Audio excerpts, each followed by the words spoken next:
in built environment, and which was brought together by the Nigerian Institute of Quantity Surveyors Foundation. Thanks for that. Thanks for creating this initiative. The objective of today's webinar is to showcase the potential of digital education as a catalyst for inclusion and equality for economic development in the built environment.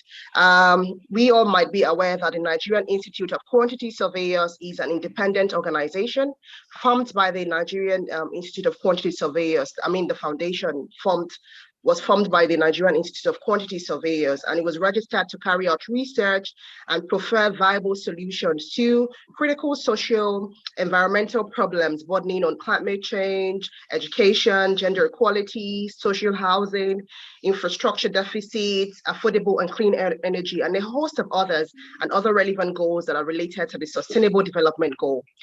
Today's topic is very, very interesting because globally, while we are making progress on education, we still see there's a lot of pushbacks, and we can just imagine how many millions of kids are out of school, even adults who are not literate. So it's about preferring solutions to this. And as we all know, Article 26 of the Universal Declaration, which is the first instrument on fundamental human rights, actually says everyone has the right to education, whether you're a child, you're an adult, you're a teenager, whatever it is, everyone has the right to education.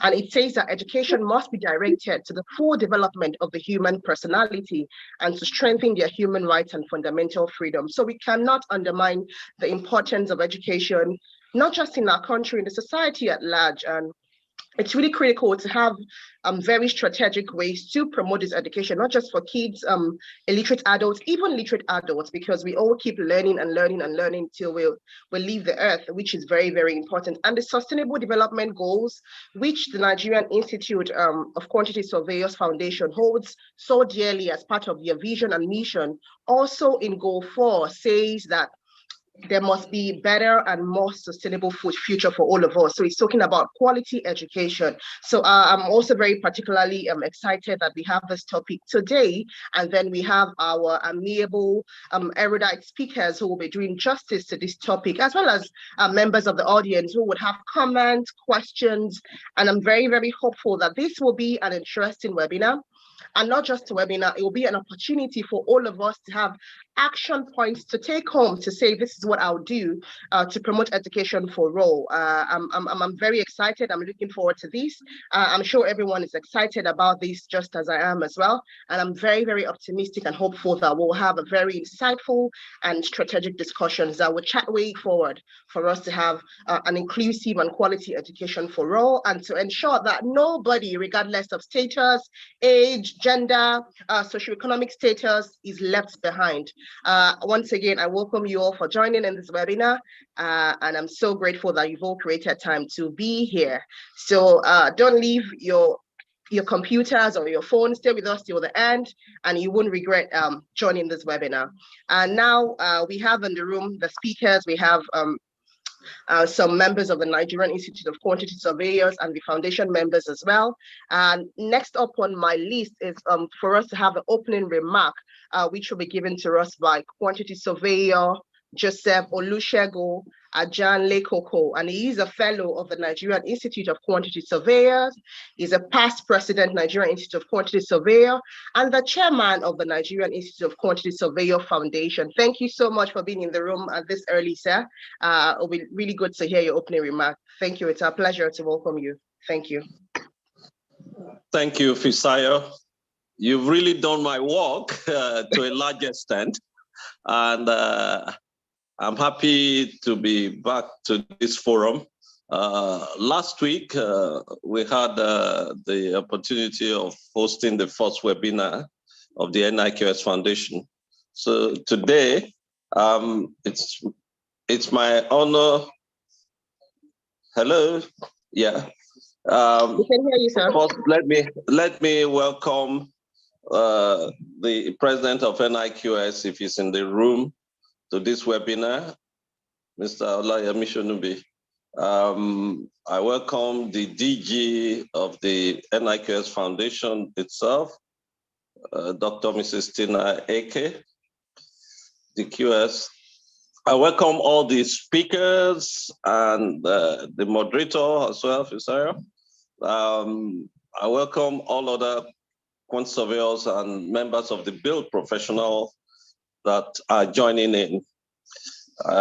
Distinguished ladies and gentlemen, I wish to formally welcome you to the Nigerian Institute of Quant Surveyors Foundation, NIQS Foundation free webinar on the topic Unlocking the Power of Digital Education, Inclusion and Equity for Economic Development in the built environment. The objective of this second webinar is to showcase the potential of digital education as the catalyst for inclusion and equality for economic development in the built environment. This webinar will address or discuss technology, enhanced learning, and educational development, a post-pandemic perspective, harnessing the potential of digital education in both inclusion and equality for economic development. This webinar aims to address the digitalization or disruption caused by the COVID-19 pandemic, which was created globally and which has led to a global education crisis of unprecedented proportions around the world, with a loss close to 1.3 billion students having been affected by school or university closures worldwide. Faced with the urgent need to keep students learning, education leaders around the world have embraced digitalization as the only viable solution that could help the students. Digital learning in both online and offline modes can help make quality education available to human beings everywhere, enabling them to commit to a career path of their choice and to become lifelong learners. Across the globe, nations and institutions have intensified efforts towards preparing their workforce for the demands of the future, which started yesterday. The preparation comes in the form of education or training that is upskilling, both technical, soft skills, relationship, mentorship, and digitization training programs, which will avail citizens the ability to acquire knowledge, skills, tools, and the ability to use the ever-changing technologies in their centers of learning, workplace, and private affairs. Education is important and a fundamental part of a functioning society and the engine house for economic development. As a critical component of a country's human capital, evidence abounds as to justification for investing in educating the workforce as a leading determinant for economic growth, employment, and earnings. Affordable, reliable, and context-sensitive digital education has the potential to promote equal opportunities for people and reduce inequalities by ensuring that every gender has access to high-quality educational content. Digital education technologies improve fundamental skills such as collaboration, problem solving, and global awareness. Digital education easily connects people from different parts of the world with the possibility of sharing their content with peers living kilometers or very far away. Equally important, learning technology can open future job opportunities for everyone across all sectors of the economy.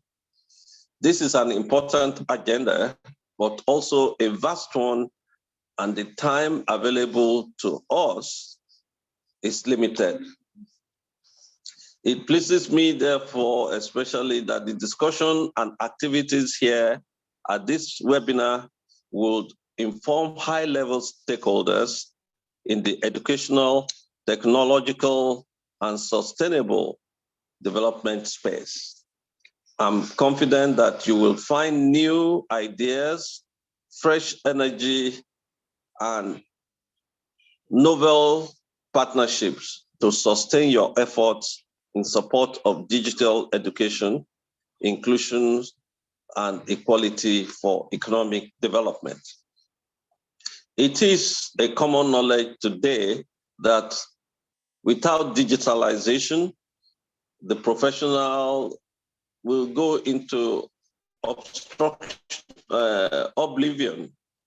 And so it is imperative that all professionals in the built environment take this unique opportunity that is afforded through this webinar to enlighten themselves and engage themselves in this modern technology, which has a digitalization space.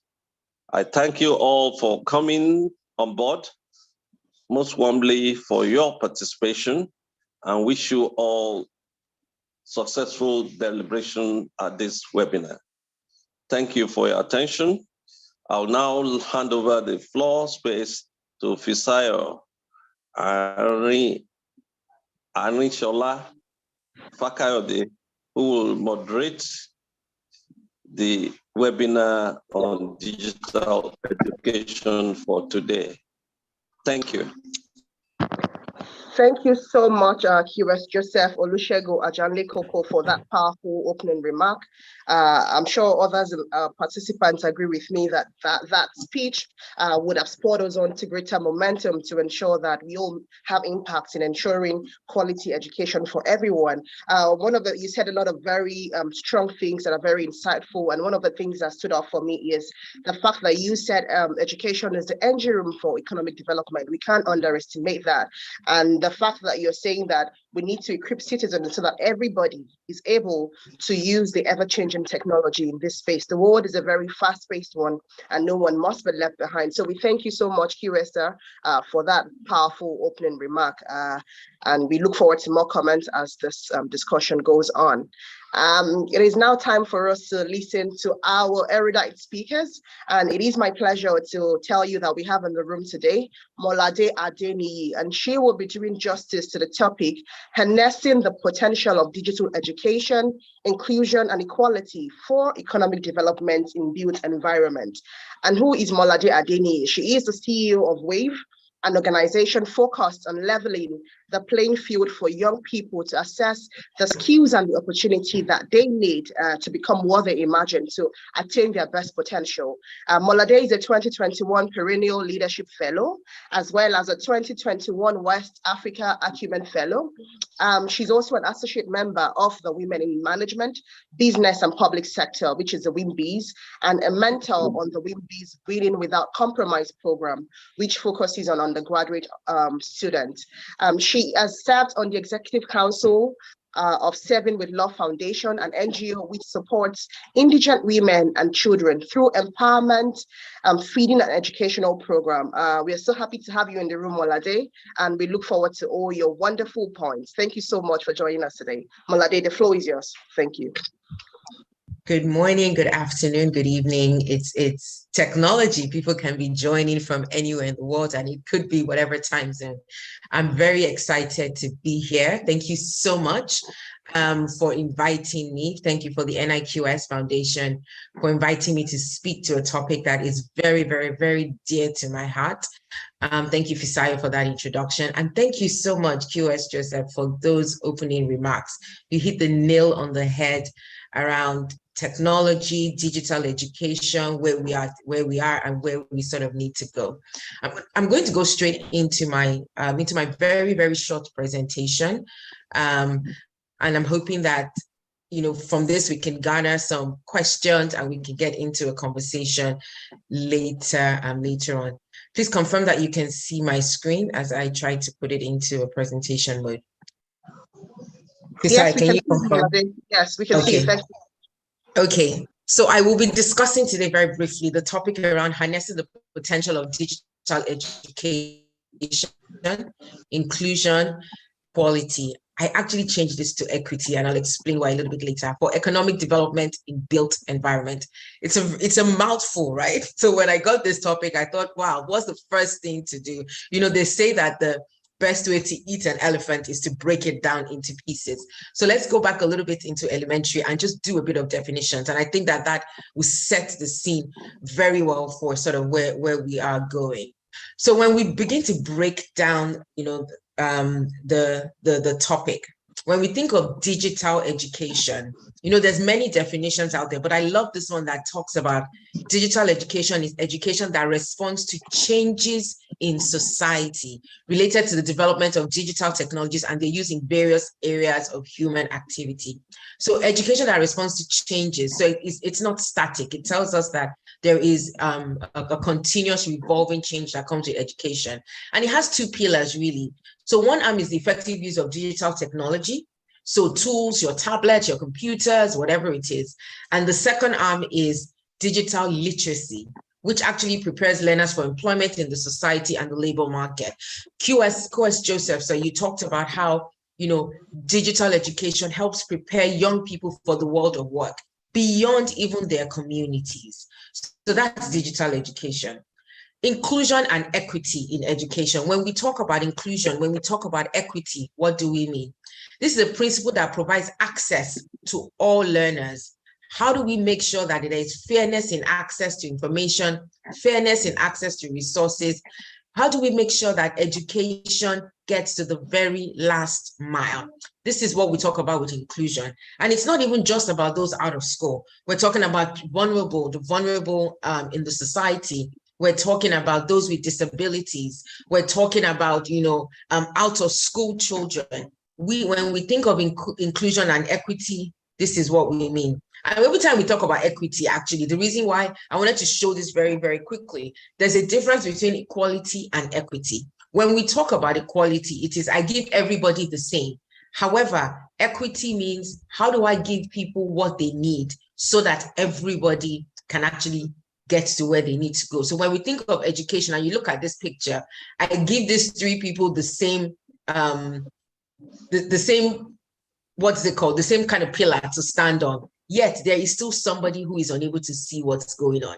However, if I recognize that the little kid needs a bit more than the toddler or the teenager who needs a bit more than the adult, then we begin to move to equity. So when we talk about digital education and we talk about inclusivity, we talk about how do we make sure that there is also equity across board. We all know that what is needed for the out of school is different to what is needed from a low income family to what is needed to a medium income family. And then economic development. These are programs, policies, activities that seek to improve the economic well-being and quality of life of an education. The ultimate end game is growing the economy in a way that improves the quality of life for every single person. And lastly, built environment. For all the QSs in the room, I'm sure that this is something that you're very familiar with. But QSs are the human-made spaces in which people live, work, and recreate on a day-to-day basis. So where we live, our parks, our homes, the things that are all man-made. So when we put this together, we now begin to ask, and I think it was Fisayo who gave us more light into this. Why is education even important? Why are we having this conversation today around education? Let's not even think about digital yet. According to the World Bank, education is a basic human right, just as Fisayo had said. Every single human should have access to education. Education is a powerful driver of development. So if we're talking about economic development, it is essential that education is at the center of that. And I want us to not go away thinking education is just about school. As we have further conversations, it's not about what you do in the four walls of a traditional classroom. Education is much more than that. Education is a strong instrument for reducing poverty. Education leads to improved health. It leads to gender equity and equality, and it leads to peace and stability. So if we know all of these as, you know, the offshoots of education, the benefits of education, and we know that all of this summed together is what begins to give us economic empowerment, is what begins to give us economic development, then we begin to see the importance of education in our societies.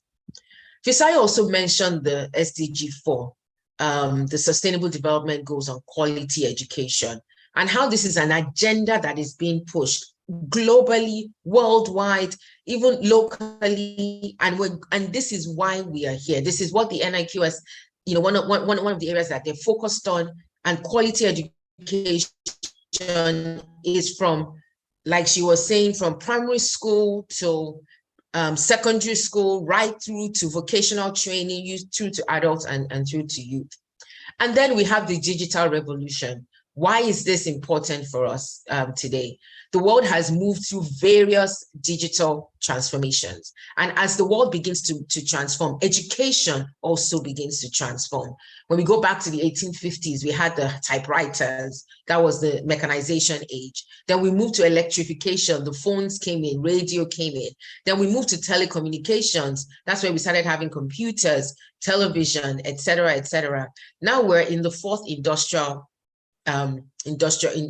generation, where it's very digital. There's the World Wide Web, there's internet. Everything has become contracted and everything is so close to us. Everything is within reach.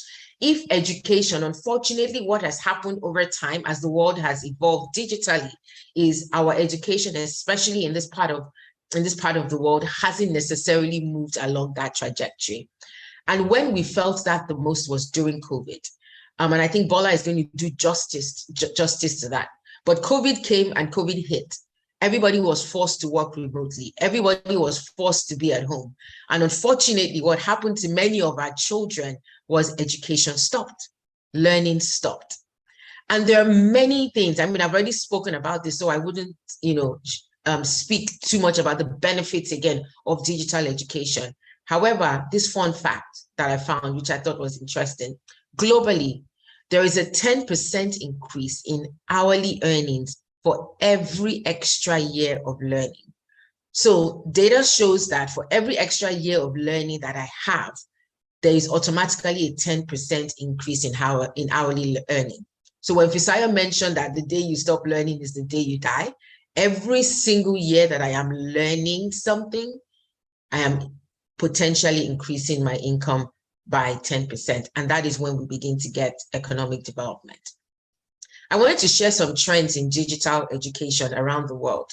You know, there are schools that are now using, artificial intelligence, virtual reality, artificial reality, helping learners experience what they are learning in a practical form. I don't know if anyone has ever, put on one of these glasses, but you're able to interact with things. So imagine you're learning about the rainforest. And this artificial, these glasses can take you into the rainforest. This is what we begin to mean by digital education. Text to speech, when we begin to talk about inclusivity, so people with disabilities get a fair chance at learning. So there are apps now that can convert text to speech. So if I'm blind, I'm unable to see, the text is converted to speech and I can hear. We've all known about Braille. There are amazing things that are happening right now. And this is all around digital education. The idea is no one needs to be left out. Cloud-based learning, and I think QS Joseph spoke to this, access learning from anywhere at any time. These are some of the trends in digital education. COVID-19 came and boom, pushed us into this reality that we needed digital learning. Unfortunately, we were not ready for it. Unfortunately, it hit us and it left many people with 5 months of no learning. Many children are still trying to sort of recover from that. And what are some of the barriers to this? Of course, we have to talk about infrastructure. The infrastructure just wasn't in place. Connectivity, equipment, those things were just not available. So with many endeavors, there were many organizations that wanted to help, but just the inability to get to this, to get the infrastructure right was a problem. Digital skills and competencies, our teachers were not trained or ready to do this. There was no one in the community that was ready to embrace this. So even in the areas where the infrastructure was, even in the areas where the connectivity was, even in the areas where the equipment was, the teachers were not adequately trained or prepared to be able to help our children continuing to learn. High quality learning content. Again, we had been so focused on textbooks. We had been so focused on paper, which is great. And I'm not asking that as we move in the areas, we forget about those contents, but we need to start thinking about high quality learning content that can be accessed at our fingertips. And I'm excited at what Bola will share with, with the solution that he's working on. Vulnerable groups, they were just completely cut out of school children, people with disabilities. And then, of course, there's the governance and institutional capacity. What I would like to speak to next would be how do we begin to overcome this from a government perspective, from an institution perspective, like a school education sector, and then lastly, from an individual, what can you and I begin to do? So how do we ensure economic development through digital education to the very last mile? And I'm going to break this down into phases. Number one is a clear strategy. So from the government, from institutions, there needs to be a clear strategy. What is that direction for digital adoption? What is it that we need to be doing today to ensure that should another COVID-19 come, we're prepared and ready? That the children and even young adults in our higher institutions, youth that are out of work, that are unemployed, what is the clear strategy using technology to make sure that education continues? Teacher training. So for anyone here who's saying, what can I do? If there is a way you can upskill, retrain as a teacher to be prepared for digital education, we need a lot of teacher training. Anyone here who's a budding social entrepreneur like myself who's saying, what area can I get into to tackle this problem? Teacher training is a critical area. Improving educational management and resource allocation. There needs to be a mapping. What is needed and where? Remember my picture of equity and versus equality. The resources that one needs might not necessarily be the resources that someone else needs. And then non-discriminatory access.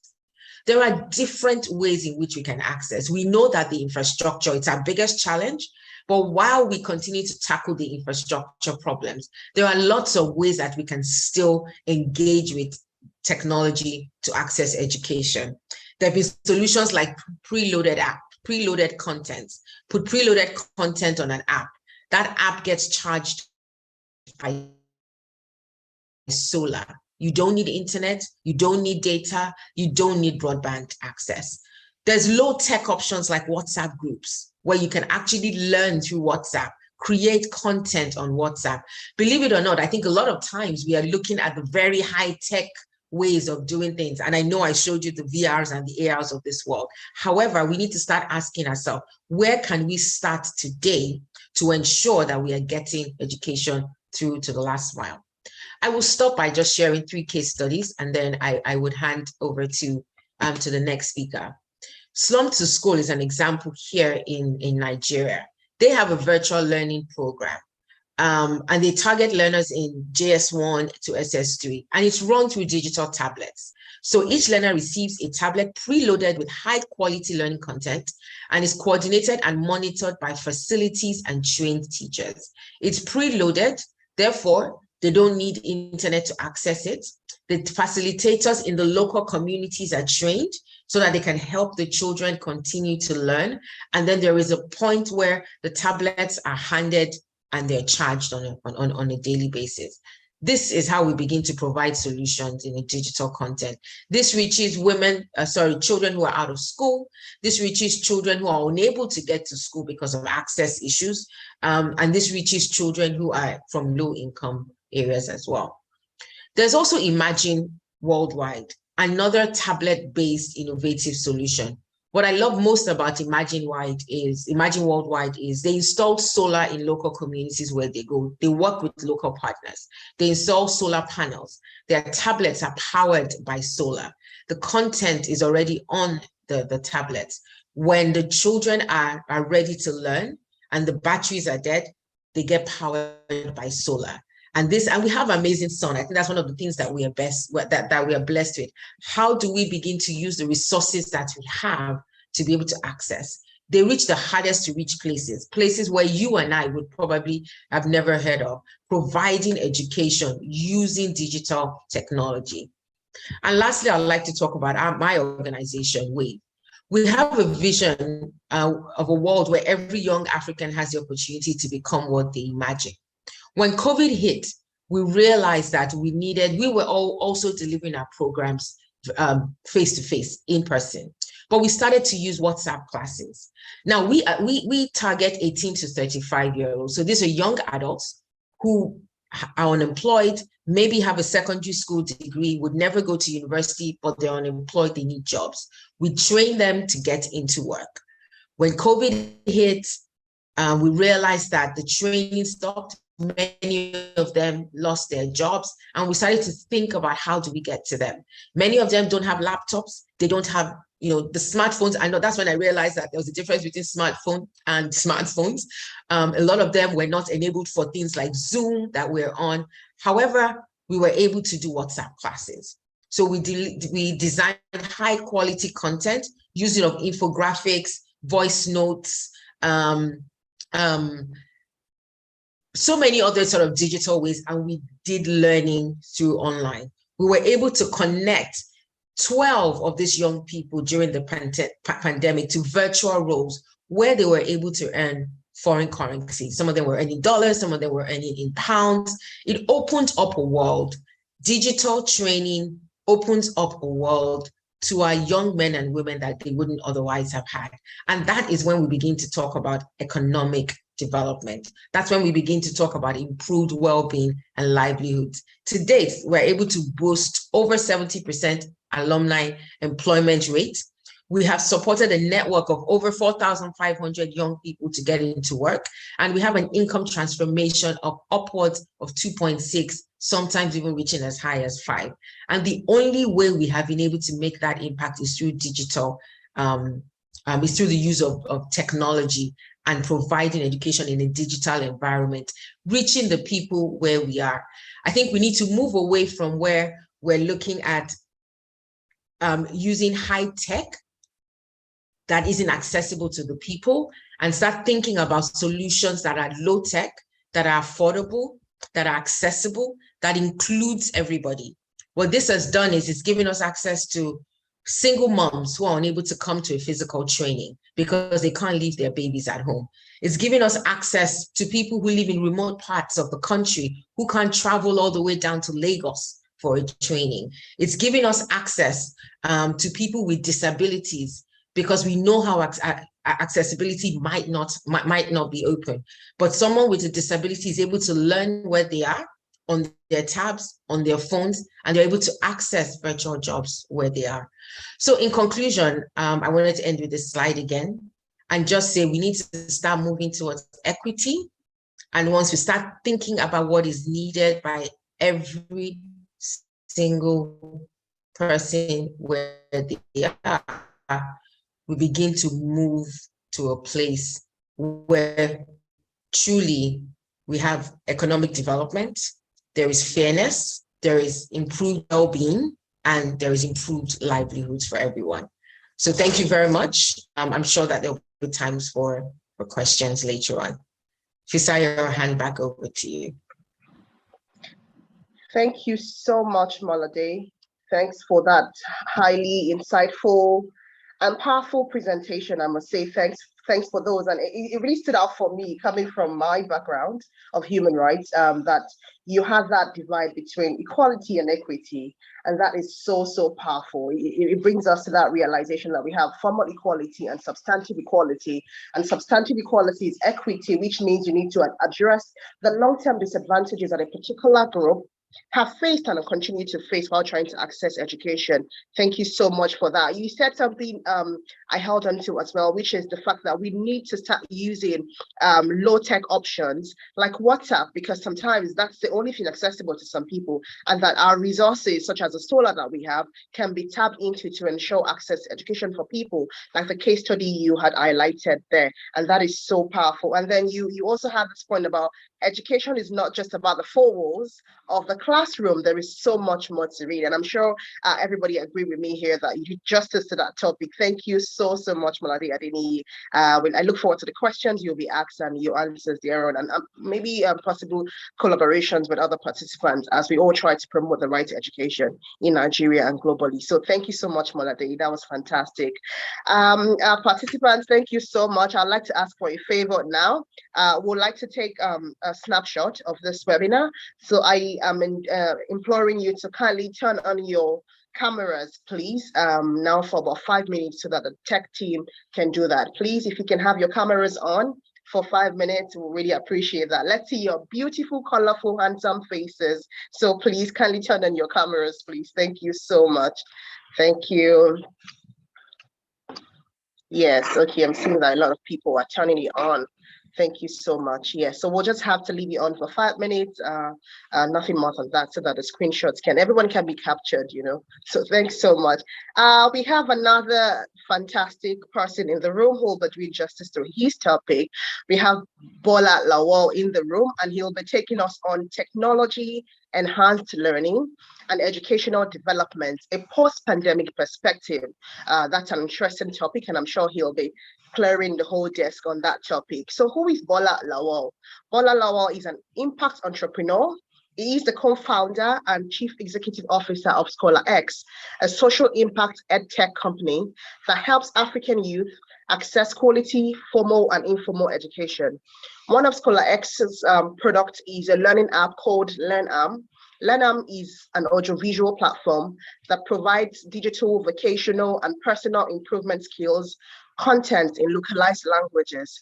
Bola is also the convener of a social networking platform called Premier Business Network, which is a group of entrepreneurs, investors, and accomplished professionals building strong networks. He was recognized as one of the most influential Nigerians in tech by Why Niger in 2021. He is one of the 8 people nominated in the edutech sector. Bola Lawal, so pleased to have you. Please, the floor or the screen is yours. Thank you so much.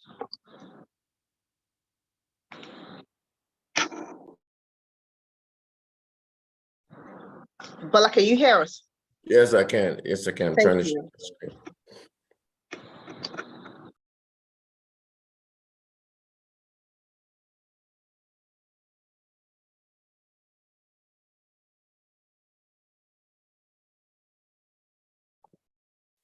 All right. Can you see my screen well? All right, yes, we can see Bola. Thank you. Thank you very much, Saya, for that warm introduction. I don't even think I can introduce myself that way. So I'm humbled and I'm happy to be here. Thank you everyone for joining on a Saturday to listen to what we have to say. I'd also like to thank my good friend Molade. It's very hard to go after Molade in anything. It's well, thanks for being the facilitator for me being here. So today I'll be talking about technology and enhanced learning and educational development, a post-pandemic perspective, building education back better. That sounds like something Joe Biden will say, but the message will still be received. So what are we essentially talking about? Just real quick, if I could take everyone back to pre-pandemic and the conundrum about and just go back to how the whole world moved from learning all the way to the workforce. You would agree with me that one, in some parts of the world, technology was embraced. People were getting to be able to work from home, but albeit small. We had a lot of innovations in education online, but the physical classroom was still the base, and then online was seen as complementary. Then the pandemic happened, and the things that seemed to be complementary became the main thing. So if you think of food, the appetizer, which was online learning or online work, now became the main course. It now became the means at which we'll be able to work or go to school or do things. And unfortunately, there were a lot of people, and part of what Muladi had shared in her presentation about digital education and all things like that. But there were a lot of people that couldn't benefit from this because of various reasons of lack of access to either the skills required to be online or the tools required to be online. So again, I'm Bola Lawal. I'm a co-founder and CEO of ScholarX. LearnAm is our learning platform that we kind of put together to solve the problem of lack of access to a demographic to be able to get a quality formal or informal vocational digital education. So according to John Dewey, he says, if we teach today's students as we taught yesterday's, we rob them of tomorrow. There's something I like saying when people say, oh, that's a tech company, that's this company. And I like reminding people that in the future, you won't be able to qualify anything as, oh, it's an IT guy or a tech company. You're just going to say it's a company, because technology is really going to be what powers everything that we do. We are getting there now. And as we continue to move, the pandemic was just a big reminder, in my opinion, of what needs to happen. So let's think about a world where nobody can go to school because unfortunately we have this pandemic that is killing people, and for the next 5 months there can't be any schooling. People can't go to the school. 5 months without schooling can result in losses valued in trillions. How then can we calculate loss for about 20 million out of school children living in Nigeria? When this deck was prepared in collaboration with my executive assistant, when I saw the number, I thought, no. It's typically around 10.5. That's the number we've been using for the last 6-7 years of being in the education space. And, you go all over, oh, there are 10.5 million children out of school. And she was like, no, there's an updated report. And now it's 20 million children out of school in Nigeria. And if you think about, if you visualize 20 million is more than a lot of countries in the world, population-wise. So we have 20 million of them out of school in Nigeria. If nothing scares you, this should scare you.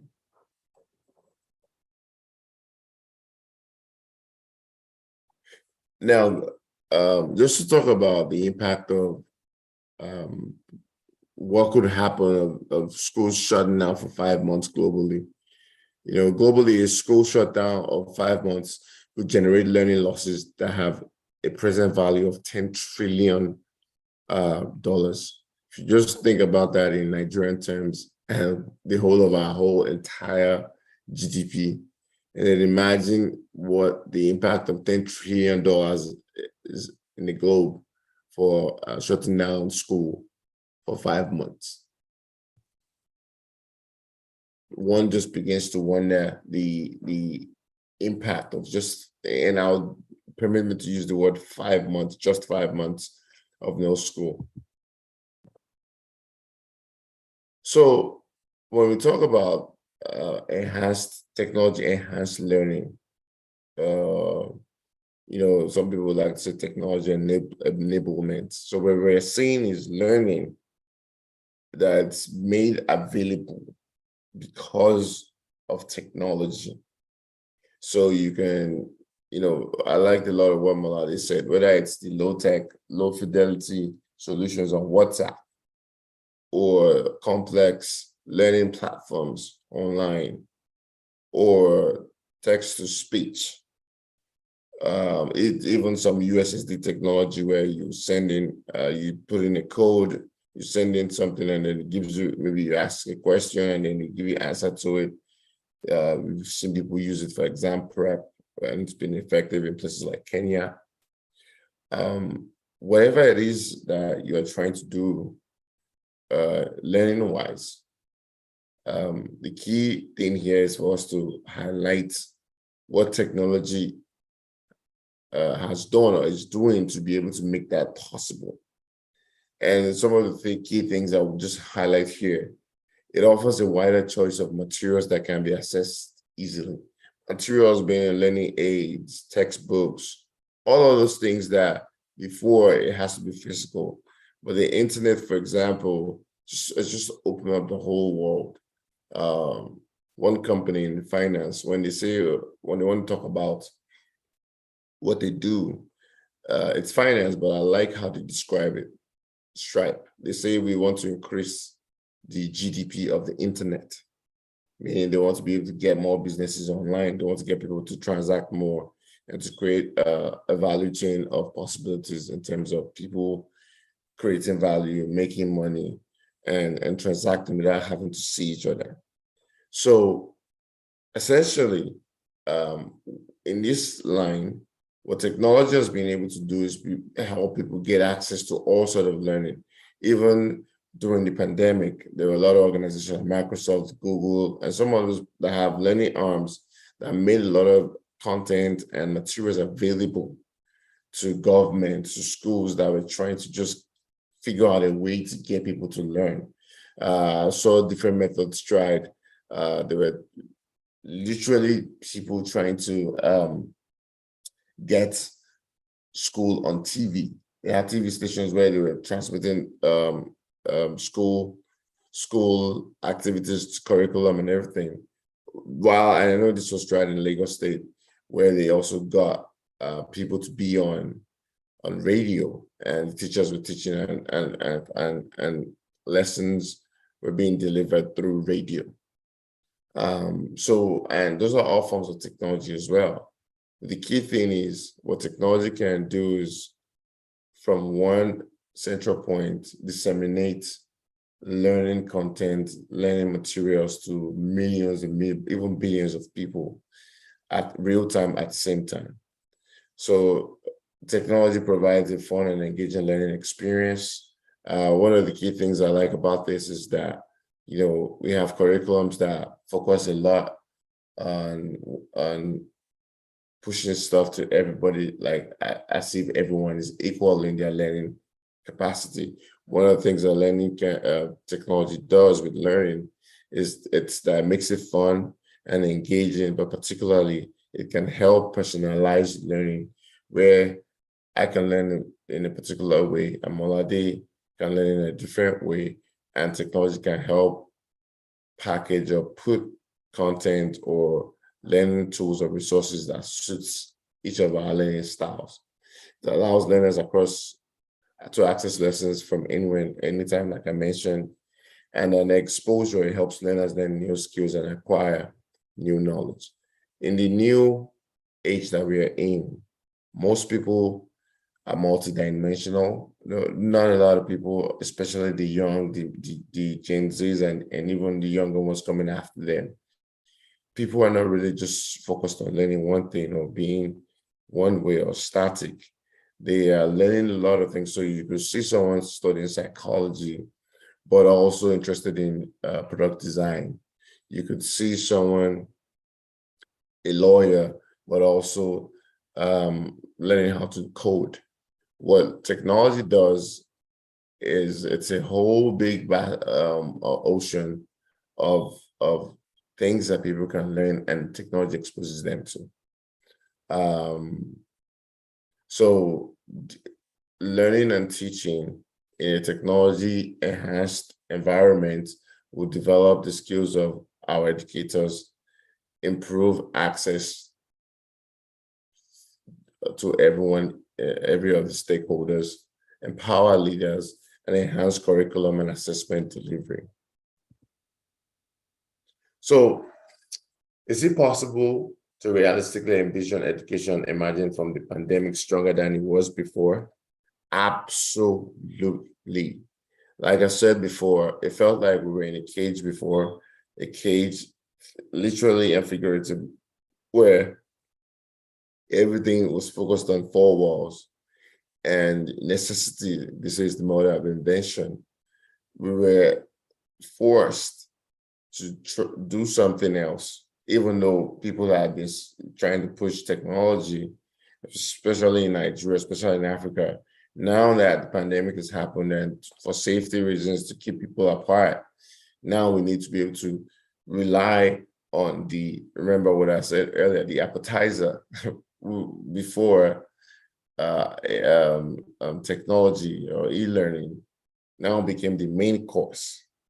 And now they saw that the whole world can function by delivering education through technology online and also making resources available online. With the use of technology, we are able to reach the underserved, eliminate the learning barriers, and provide access to a wide range of resources. It's very key to talk about the underserved, because the access barrier that they have it's on the spectrum of a lot of things that are causing, by nature, that demographic is poor, predominantly, and a lot of things that we see there is lack of access to devices, access to even language in which things are being delivered. Most of the internet today in our part is or online tools or resources are in English. So one of the things that we've done with Learner is to be able to create local language options for learning, and I'll share that in a little bit. But absolutely, realistically, we can see a world after the pandemic where it's stronger than before. Absolutely,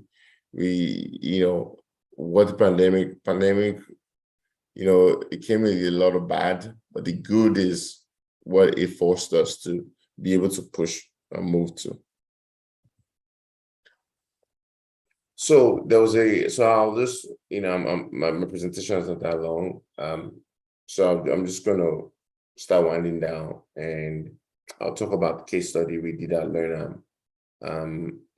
So just a brief story. Around the pandemic, we conceptualized Learner. We were lucky to get funding to build Learner. It started during the pandemic, and within an 8-month period, we built a whole product where people can get access to courses on an app. We started with KaiOS, which is an operating system for much lower fidelity phones and cheaper phones, now to Android and iOS. And some of the things that we came out with after we launched, and our funding partner commissioned an assessment of what we had done within 3 months period, and just to talk to users and just to get insights of the market. And from the ScholarX Impact Report, LearnAm is serving an underserved market. Underserved meaning the market that you necessarily think about when you're talking about online learning. So from the market folks in Oyigbo, to the farmers in Nasarawa, to the artisans, the associations, to even secondary school leavers who are not transitioning to higher education. Just a variety of people, predominantly what we would call poor on the spectrum. And some of the findings was 77% of users are gaining access to an educational app like LearnAm for their very first time. Like I mentioned, underserved. So pretty much almost 8 out of 10 people really had never learned anything online before. 82% of our users cannot find a good alternative to LearnAm. And particularly, it's not because, we feel like we are the only ones doing it or we are the greatest, but not a lot of very few people are taking educational content, digital or vocational, and localizing it, not translating, but localizing. It's a big difference. The way I'll describe, if you put your goods on Instagram, it will drive a lot of attention to you or to your business. That's in English. If I want to say it in Pidgin, I would say, if you put your market online, you go ginger people well. They go come see what you need to sell. See, that is not necessarily translating to Pidgin verbatim. What we have done is that we've taken the lingo, we've taken the context in which people currently operate in these spaces and use that to bring educational content to them.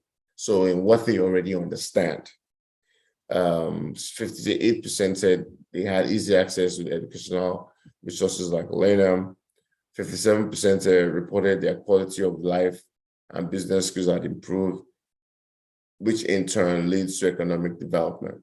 So the first phase of LearnAm is just, foundational digital courses. And the thing is to make people aware that there are a lot of things that you think that that does not apply to you. But if we teach you these things and what you already understand, you can learn how to put your goods online and sell. You can create a WhatsApp store. You could create a Flutterwave or Paystack store to sell your things online. You can learn a lot of skills and, test your competencies through our assessments. And all of it is free. We obviously want to make money, but initially the courses, foundational courses are free for people. And we've also worked with a lot of companies, even with folks in the agri space where they try to push learning content to farmers. We've created content in English, Yoruba, Hausa, Igbo, and Nupe language.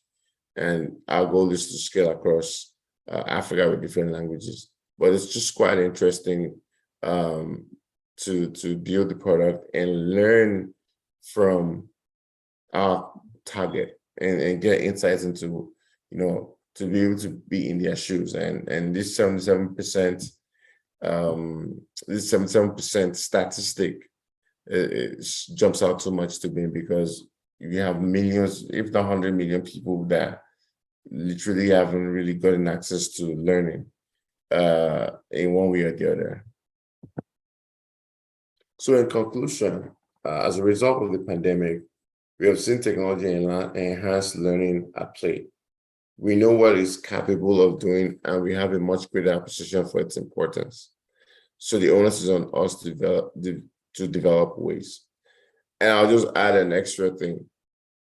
Technology has enabled learning online to be the main course and no longer the appetizer, so that we can reach the underserved millions and millions and millions of people that won't necessarily get access to learning content or skill training. And because the key thing is economic development or advancement. So when people are able to learn new skills and get better jobs, which is what the future of work is, because work, again, technology is the new work. Everything that around you is going to be driven by technology. And why won't we have a society where people will have the skills to be able to meet the demands of the future? One last thing, according to the World Bank, by the year 2030, 230 million jobs in Africa will require some sort of digital skills. And today we're only about 26% internet penetration. It makes it quite hard to think of a future where we'll be able to move learners across different fairs to be able to meet that obligation. So in a nutshell, we understand what COVID has helped us do, even if it's hard to say COVID helped us do anything, but it has helped us put in focus the need to make technology or technology-enhanced learning a central figure, because that is how most of the jobs that will be available will kind of look like. A lot of it will be directly related to technology. And one of the ways people can access digital skills is to learn through technology online. So thank you very much for your time. It's been a pleasure being able to just talk about this topic. Thank you. Thank you so much, Bola, for that powerful presentation. It's a whole lot of things to unpack. And we really appreciate you for sharing your case study with us. That's the Learn platform where you were able to crush barriers to access to education. And a lot of things you said really stand out. If we look at the statistics you have shared, which is 20 million of out of school children, that's a ticking time bomb. That's really problematic for us as a nation. And all hands must be on deck, both private sector, the public sector, the media as well, everybody, just to ensure that we have inclusive education that is equitable as well. And the quote you are shared by John Dewey actually stood out for me as well, when you said, if we teach today's students like we did yesterday's, we would rob them of the future. And it brings me back to uni days when you have a lecturer come into class and tell you, oh, I've been using this note since 1982. For someone in the 2000s, that's extremely problematic, because we don't seem to be speeding up with what is currently globally acceptable. And then you had said that we must ensure a society where people have the skills to meet the demands of the future. We can't underestimate that. So we thank you so much for that powerful presentation. I'm sure every other person in the room agrees with me that you have done justice to your topic. Thank you so much. And thanks for sharing your success story with your organization. We hope you continue to make impact in what you do to ensure underserved communities have access and crush the barriers to access. Thank you so much, Bola. It was really good to have you. Yes, so we have another fantastic speaker in the room, and that is Folusho Badamosi. She'll be talking about building sustainable environment for future generations. That is a really, really strong topic as well. And I'm sure she would crush it as other speakers have done to their topic. So Folusho Badamosi is a business and technology professional who currently works at Junior Achievement Nigeria as the executive director. She is an author, a speaker, a trainer, and also a Gallup certified strength coach who helps individuals leverage their talents to achieve greater performance in different areas of their lives. She serves on the board of directors of Sweep Networks, Kusan Technologies, Huda Bank, and the advisory board of School Media. In 2013, she co-founded a nonprofit organization, Serving with Love, where she currently serves as a member of the board of trustees. She has a bachelor's degree in computer science from the University of Pittsburgh and a master's degree in management information systems from George Washington University. Folusho is also a certified management consultant. Folusho Badamosi, it is our honor and pleasure to welcome you to the platform. Thank you so much. The floor is yours. Thanks for being here today. Thank you so much for having me. Good morning, everyone. Thank you, NIQS. Thank you to the leadership team and everybody who put this together. Very well done. I'm so pleased to, I guess, be going after the two first speakers because they really have laid a foundation for a lot of the things that I would like to talk about today. So I'm just going to jump right into my slides.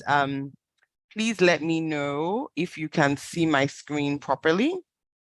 Just give me a shout if you can Yeah, see. we can see it. I'm sure all of us can as well. Thanks. Fantastic. Felicia. Thank you so much, Fisayo. Okay, so I'm going to be talking about building sustainable environments for future generations. And, the previous speakers, both Molade and Bola, have, really hit the nail on the head concerning different aspects of this. But I'm going to be talking about it, from a more general perspective, and also how you as an individual can be more intentional in building a sustainable environment for the future generations. Okay, so I like to give a little bit of background using statistics, because I think that sometimes it's important for us to see what the numbers look like, because sometimes we're not really sure about some of the things that we hear, but when you see the numbers, it's vivid, it's clear that these are really things that we should take very, very importantly, right? So the first one I want to share is about 70% of our population in Nigeria is actually under 30. Now, there's so many ways that you can think of what that means. Bola had mentioned something about, about the number of out-of-school children and how that should give all of us a huge cause for concern. Because if you think about the fact that majority of our population, more than half, are under 30, that is really something for all of us to ruminate on. Now, beyond that, 42% are under the age of 15. I mean, I don't know about you, but when I hear these numbers, my brain is kind of spinning and just thinking about the future and thinking about what kind of foundation we are laying for these people today, because they are the future and they're the majority of our population. Essentially, what this means is that our population structure is actually an economic asset, right? It is not something that should be taken lightly at all by anybody in any industry. I know that this is a QS talk, and I know that many people here probably are in different industries as well. But this is actually an economic asset for all of us if we use it correctly. Now, research from Leaders of Africa shows that while 10 to 12 million young people enter the labor market each year, only 3 million formal jobs are created by African countries. Only 3 million. And that leaves the majority of our youth unemployed or forcing them to settle for low-paying jobs. All of these are things that do essentially cause issues in the long run, if not properly handled. In 2022, the International Labour Organization recorded that 27.4% of young women globally are projected to be in employment, compared to 40.3% of young men. That's double, well, almost double. Now, this is also another problem, right, when it comes to sustainable environments, because there is a problem of inequality and lack of inclusion.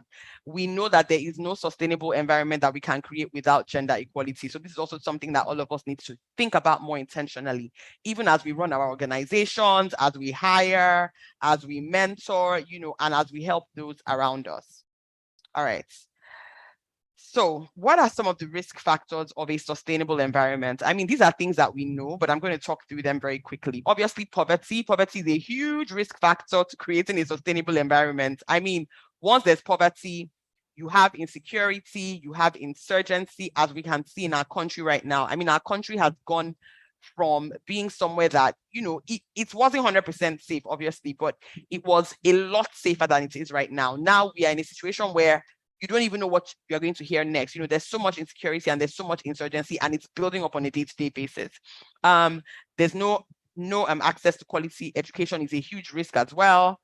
Unemployment is a huge risk, obviously, because all of these things ultimately lead to poverty, gender inequality, obviously, as well, weak societal and family values. These are all things that make a very, very unsustainable environment, and what we are intentionally trying to work against. Now, what are some of the foundations for a sustainable environment? And the previous speakers, really spoke to this as well. Molade spoke about equity in education. It's beyond just having education. It's equitable and quality education. We need to be able to have education that actually educates. I heard something that the Minister of Education in Ghana spoke about critical thinking. He said every time he enters into a classroom of Ghanaian students, like a primary school as an example, and he finishes talking and he asks them if they have any questions, they always say no. He said he has seen this from school to school, from year to year. We do not teach critical thinking skills, and there are so many skills of the future that we're not intentionally thinking in our schools. Now, beyond the schools, even in our homes, right? Because it's not always about the school. It's also about us, as parents, as guardians, as mentors, as aunties, as uncles, sisters, and brothers, teaching those around us to learn how to think. Critical thinking is a key one. And so back to this point, equitable and quality education is extremely important. A top skill for careers of the future is actually critical thinking. So it's something that we have to be more intentional about. What else? Economic posterity obviously is a great foundation for a sustainable environment. Bola really talked a lot about technological advancement and the kind of work that they are doing. Well done, Bola, for all the amazing work you're doing for that. Technological advancement is a huge part of sustainable environment, and we saw it during the thick of the pandemic, because we saw how so many people were not able to get educated, so many people were not able to even communicate beyond certain borders, because they had not migrated to technology the way that they should have. There are so many organizations that they were hit right in the head. So many organizations even stopped running completely.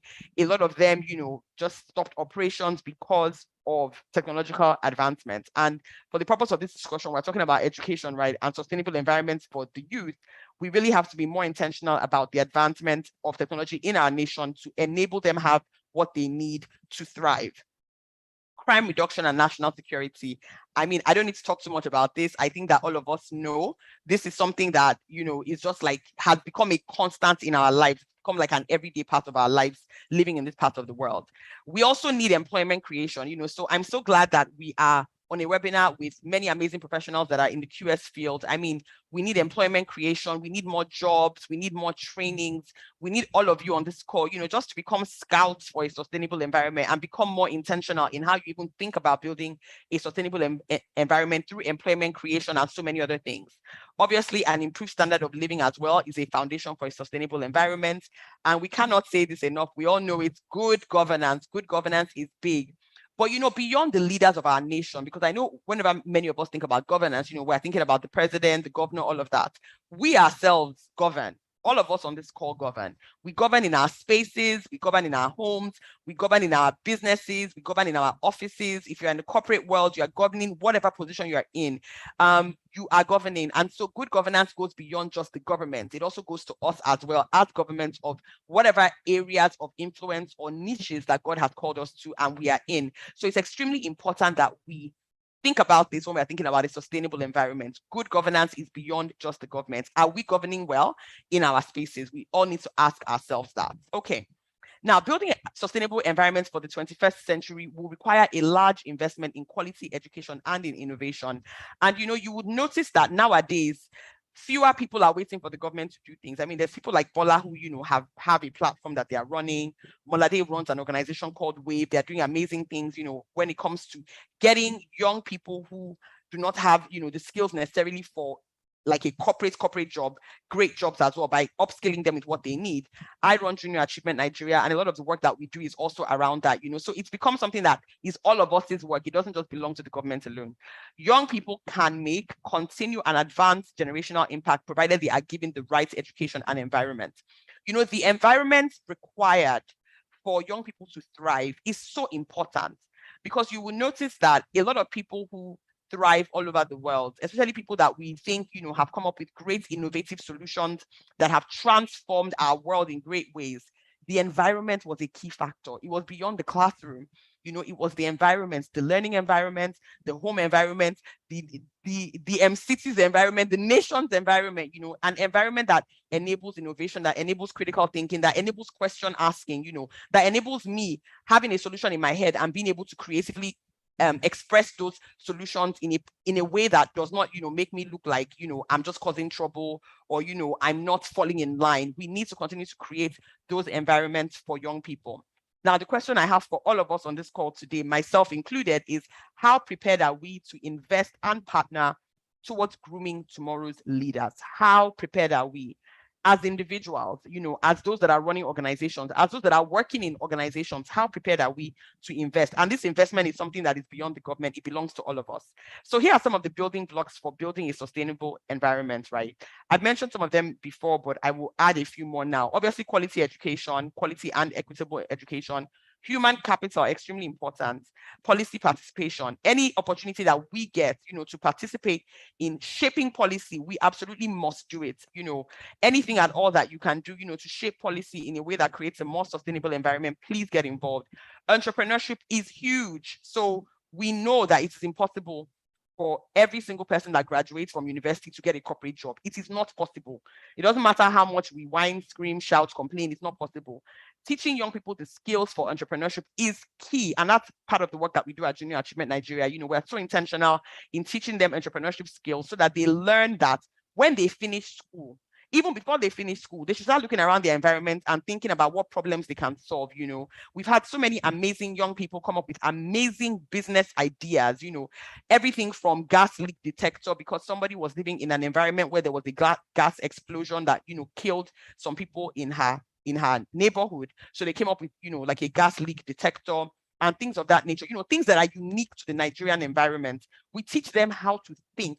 We teach them that, listen, instead of just complaining, why don't you look around you at all the problems and think about ways that you can maybe create a business or an idea that can help you. Now, beyond that, we also teach them how to build a good business, because entrepreneurship is extremely important. So I really want to encourage all of us to be more intentional, about just teaching people entrepreneurship, about encouraging people that are entrepreneurs, and even some of our children, some of our loved ones that want to go into entrepreneurship, to encourage them, because guess what? It is impossible for every single person that finishes school to get a 9-to-5 in a big company. Some people are going to make it from being entrepreneurs. They are the ones that would then hire people. Some people are going to make it, from just coming up with amazing ideas that really do transform our nation, because some of the solutions that we get are not our own homemade solutions. They are solutions that come from different countries that don't necessarily help us. So we need to also encourage our young people to start thinking about providing solutions that are tailor-made for our environment.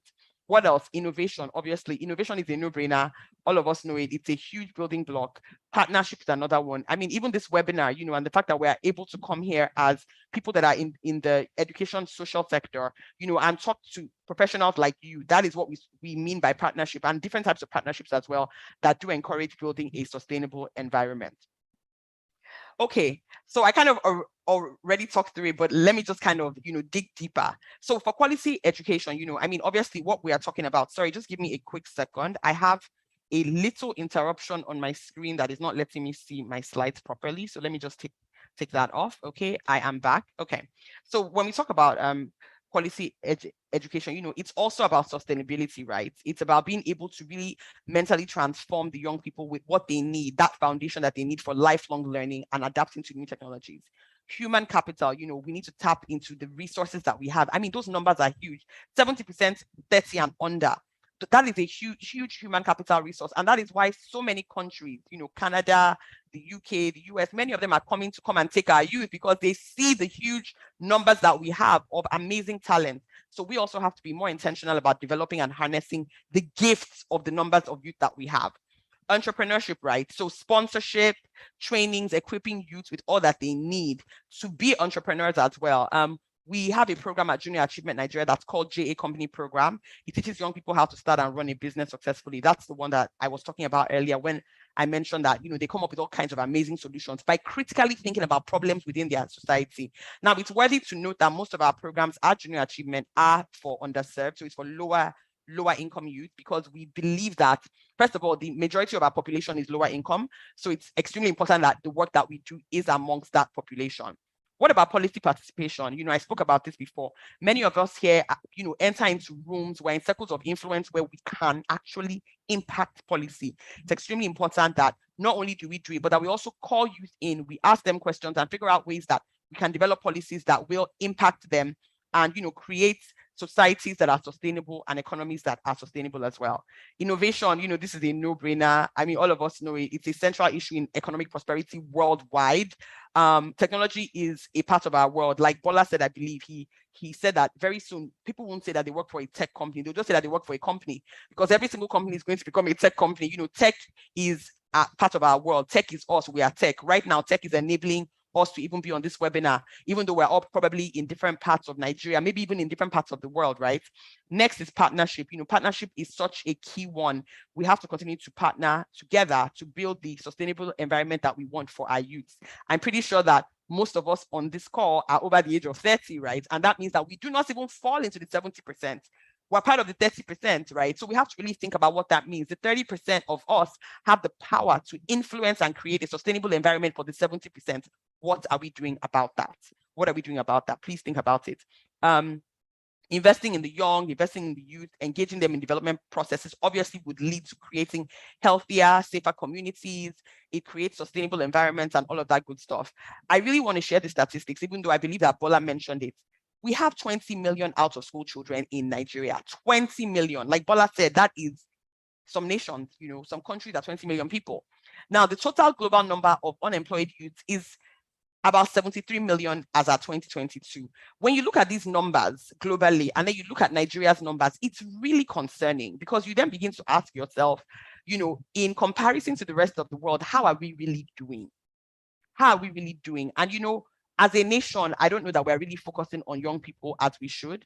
And I also begin to wonder that even all of us as individuals, are we being intentional, even in pouring into young people, in developing young people as we should? I hope that these numbers will ignite something inside of you to actually help towards building a more sustainable environment for young people. The cost of ignoring this is expensive. It's expensive because it takes lives, because obviously insecurity, kills, it causes death. It's expensive because of poverty. Poverty causes so many issues. It is just expensive, period. So we all have to be very intentional about not ignoring these numbers and how we can also play our part towards building these sustainable environments. Unlocking the power of inclusion, gender inclusion. I mean, I'm trying very hard, to stay within my time. So I don't want to focus on gender inclusion, because that's a whole nother topic, but we cannot build a sustainable environment without gender inclusion.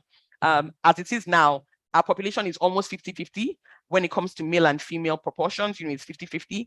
And you have to ask yourself that if 50% of the population are suppressed or are not included or are not, enabled or are not empowered, what does that mean for sustainable environment? What does that mean for economic, development? It means we're joking, right? We're still playing around, because that is 50% of a population that can actually be building towards the future. And so we have to be very, very intentional in, gender inclusion in things that we're doing. Obviously, digital education, the previous speakers have spoken about that, so I'm not going to focus too much on that.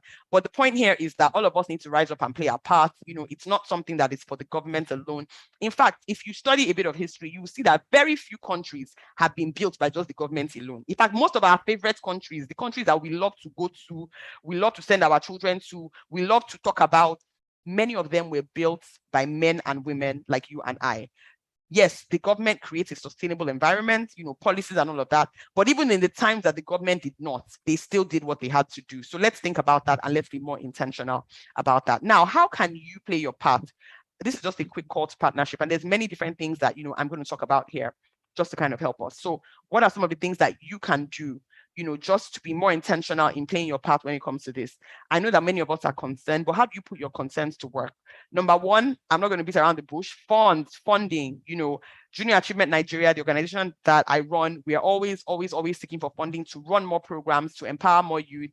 I'm sure that Wave does same. I'm sure that Bola does same. And beyond our three organizations, there's so many organizations out there that you can actually partner with, responsible ones, the ones that are doing things properly, not just NGOs that, you cannot trust, trusted, well-developed NGOs who you can put your funds into, even if it's something small. It can be any amount at all, towards partnering with them to develop more youth towards the future. You can also give your time. You can volunteer. There's so many volunteer opportunities that we, for instance, have at Junior Achievement Nigeria, where you can volunteer your time to go into classrooms and, help us more on our mission. Beyond that, your knowledge and your skills. Every single person here has some youth in their life, whether it's, their own children or grandchildren, nieces, nephews, your children's friends, your neighbor. They are all around you. These guys are 70% of our population. They are everywhere. What are you doing with your knowledge and skills, and how are you pouring back into them? You need to pour back into them very, very intentionally. Sharing and spreading good values. This was my point earlier about good governance being beyond the government. Many of us complain about the government, but on our own, we're not much better than the government. That's the truth. How do we share and spread good values as individuals to the 70% around us that are learning from us? We need to do that more intentionally. Last but not the least is obvious mentorship. Mentorship is huge. If you are not already mentoring a youth, please mentor a youth today. Mentor a youth today. And when you're mentoring youth and when you're even talking to your to the youth within your circle of influence, the ones around you, whether they are even your domestic staff, your team members in the office, your staff in your business, your colleagues, your co-workers, your children, whoever. Encourage them to critically think. Encourage them to ask the question why. Encourage them not to just be told something and when they want to ask something, it's shut down. No, let us encourage them to ask questions so that they continue to develop critical thinking skills, because this is a huge skill of the future. So let me just quickly talk a little bit about Junior Achievement Nigeria. So our vision is to raise conscientious business leaders who build a thriving, sustainable economy all over the world. We help them develop attitudes and skills necessary for not just personal success, but also social responsibility and national responsibility as well. We would love to partner with you to continue to build this environment. If you are interested in that, our website is right here on the screen right now, www.ja-nigeria.org. You can check us out. You can send me an email. I'll pop my email in the chat box.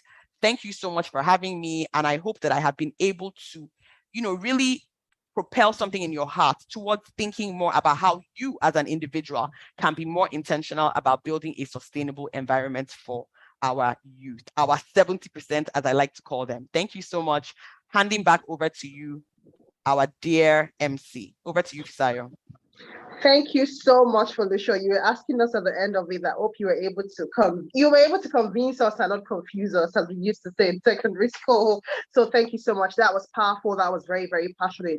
And the things you have said are on spot. And then you raised a very important question, which is how prepared are we to invest and groom others and the future generation? That is a question we all should ask ourselves today. And the platforms out there, yours, Mola, yours, Ballers, and a few of other trusted ones. So that's a question we all in the room today have to ask ourselves. And then you also mentioned those building blocks, which I found very, very powerful, because it's all about government-private partnership, Government is not just in vacuum, it's all of us, and we have to contribute to what I feel that's very powerful. So you spoke about quality education, the human capital, innovation, partnership, entrepreneurship, policy participation, those are really, really powerful. And then we have to just continue to invest our time, invest our money, our knowledge, sharing values, spreading values and mentorship.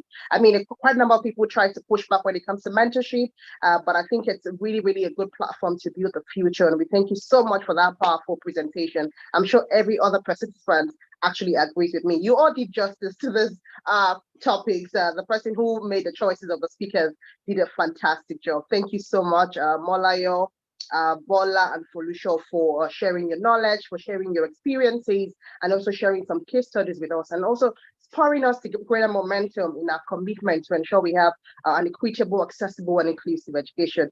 We thank you all so, so much. Thanks to all the participants for waiting. It's a Saturday, but it's so good that I see the number has increased. That is fantastic. I'm so excited. So it's time for us to have our questions and answers. General comments and observations, please. This is the time to raise those things. And importantly, when your hands can be up, please quite kindly mention your name before you ask your question or make your comment or observation, so that we know who is up at that point. I see there is already a question in the chat box, which I'd like to ask here.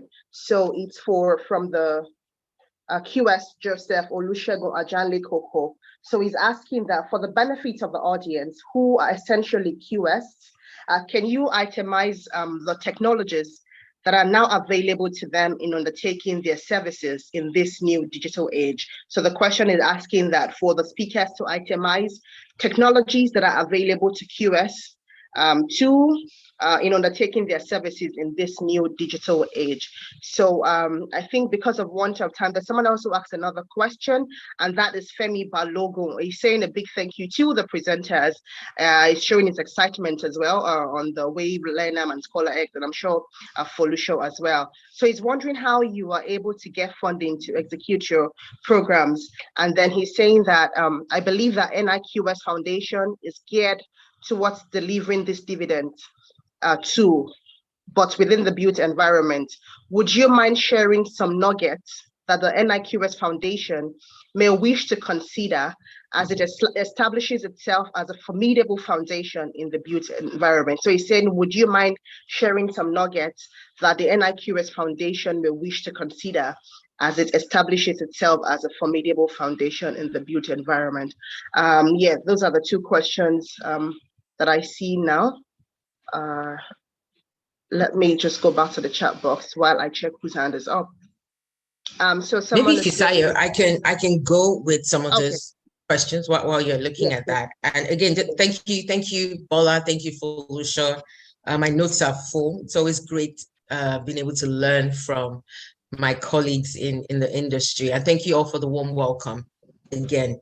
So I think for the QSs in the room, I mean, I'm sure we've all heard about prop tech.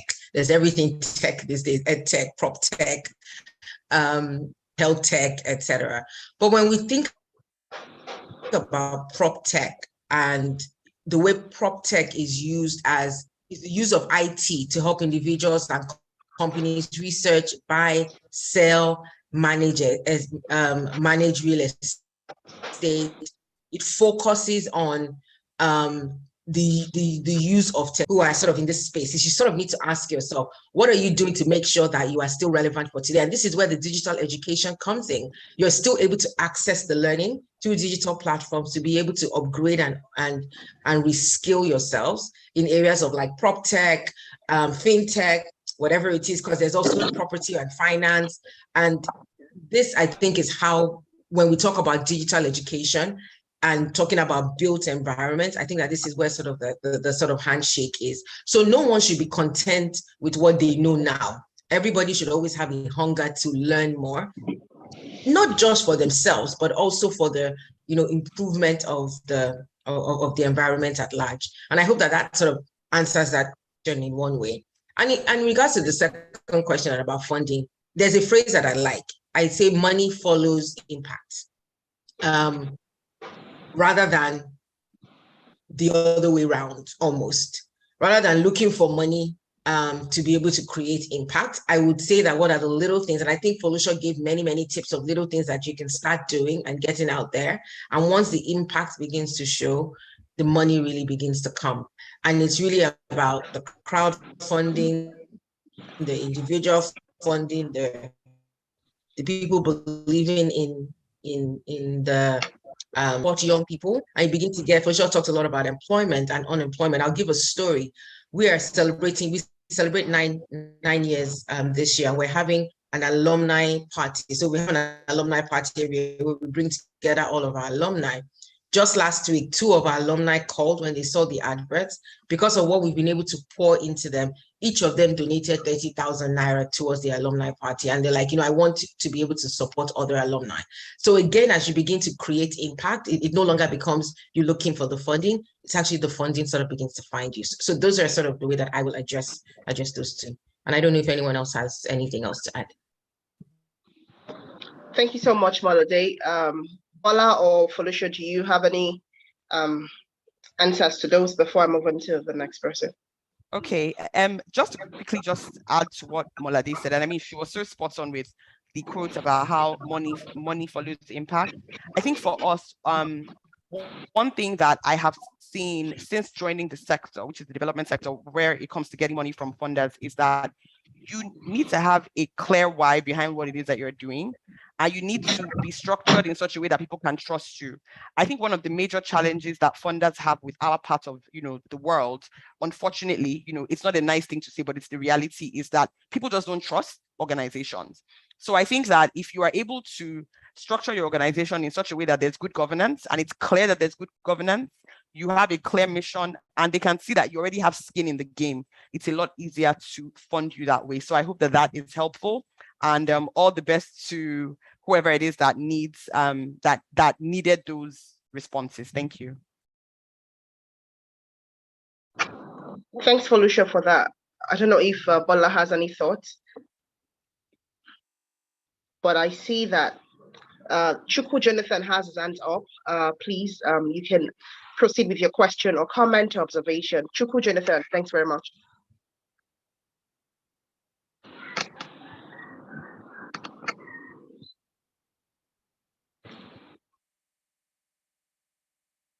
Chuku Jennifer, can you unmute your microphone?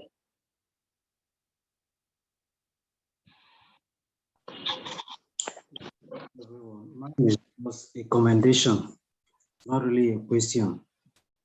Just a commendation that this webinar is an eye-opener to many of us, especially those of us that have young people around us, that we should encourage them by transferring what we have acquired to them, and then tell them that digital skills is more paramount and not the old ways. Thank you. Thank you so much for that comment. Thank you. And thanks, we thank you so much for creating time to join. Thanks, Chuku Jonathan. If you have any questions or observations or comments, please, this is the time to take care. Can you just signify and then you'll have the floor.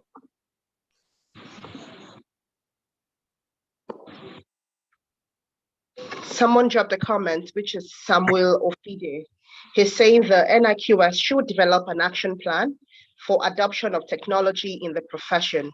We sent a 10-year adoption proposal to past NIQS president, QS Abator. The new council should please look into this.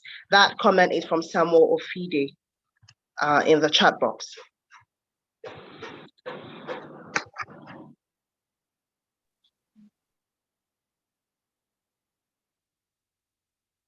If you have any comments or questions or observations, I know the speaker did justice to it, but yeah, if you have any questions, observations, or comments, please, this is the time to take it, and you can have the floor.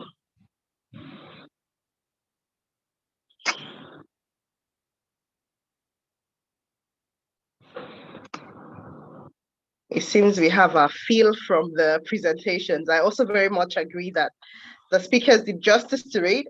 Maybe that's why we don't have questions.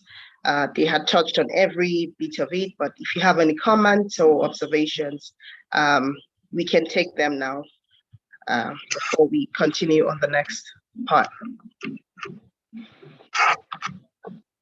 So I see that there's nobody's hand who is up. Am I right to assume that we don't have any further comments, observations from the participants? There's something from OK Sunday Eze. He's saying that you've shown us that with good and transparent leadership, we can achieve all that can change our country and Africa's needs. Thanks for dropping in that comment. Yeah, those are very, very important. Good, accountable, and transparent leadership is pretty important, not just at the government space, but in our institutions, for us to have strong institutions, just as the SDGs requires of us. Thanks, Sunday Eze, for dropping in that comment.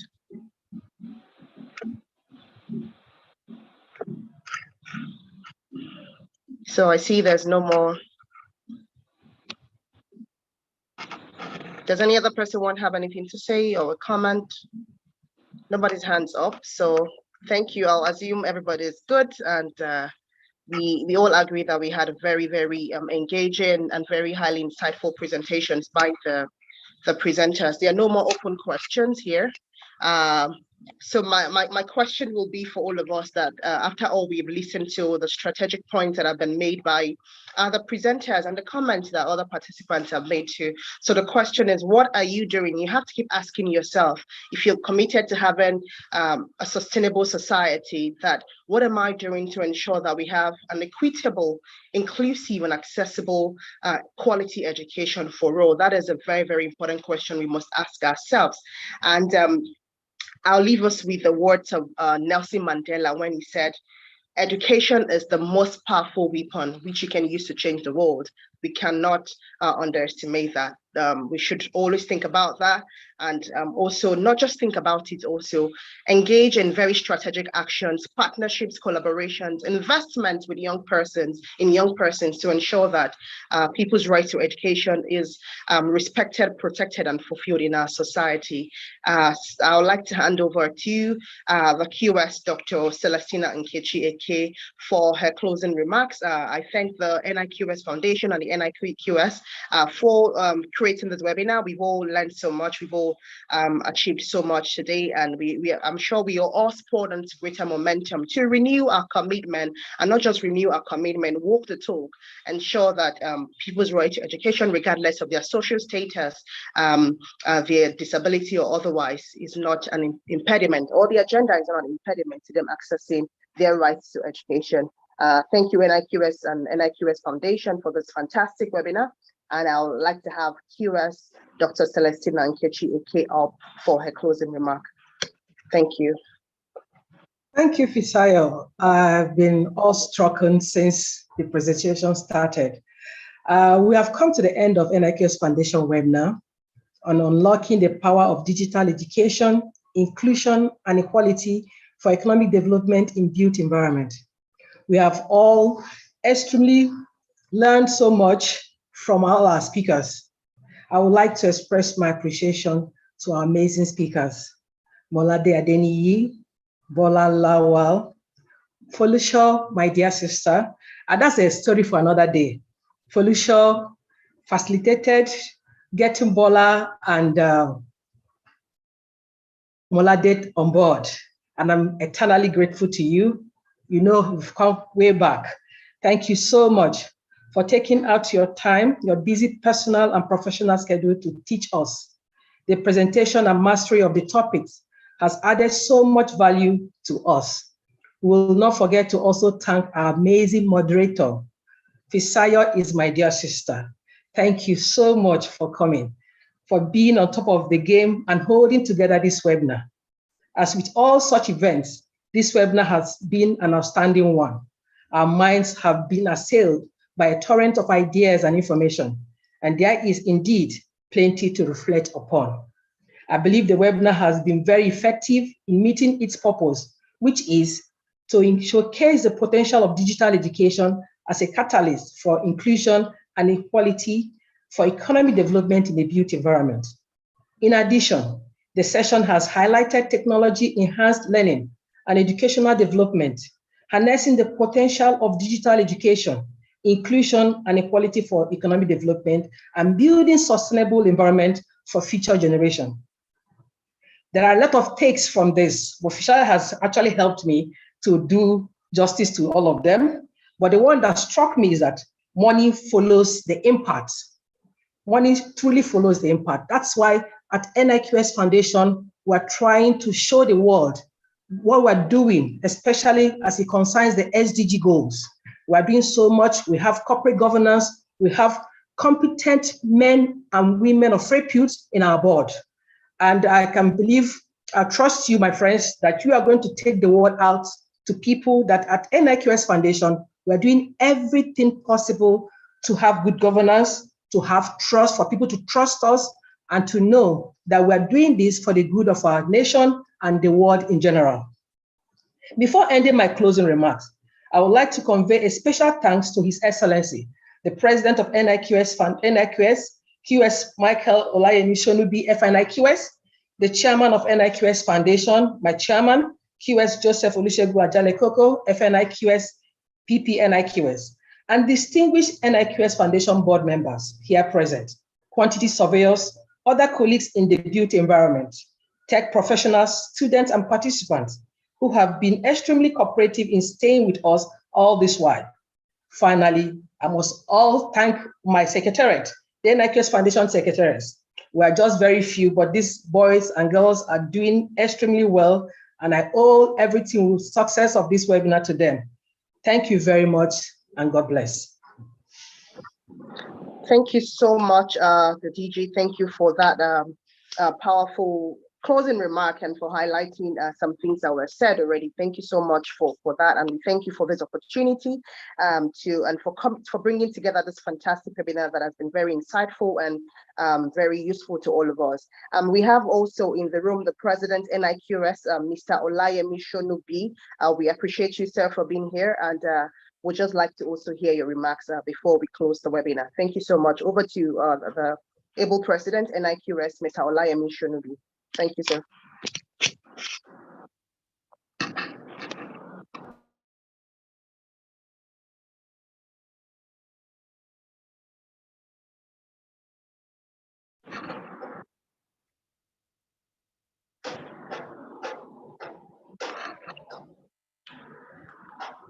QS Olayemi Shonubi, probably he's having some technical. Maybe he has left.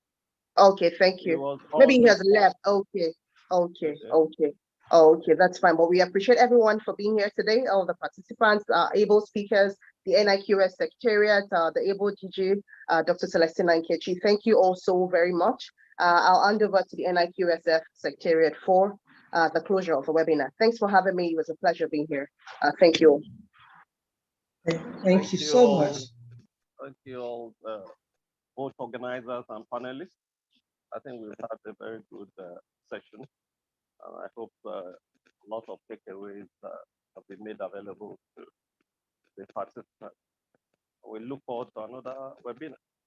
That's the essence of Foundation, to continue to increase, expand our knowledge and research into new opportunities. Thank you all. Thank you. Have a nice evening, day, everyone. Bye-bye. Thanks. Thank you. Thank you.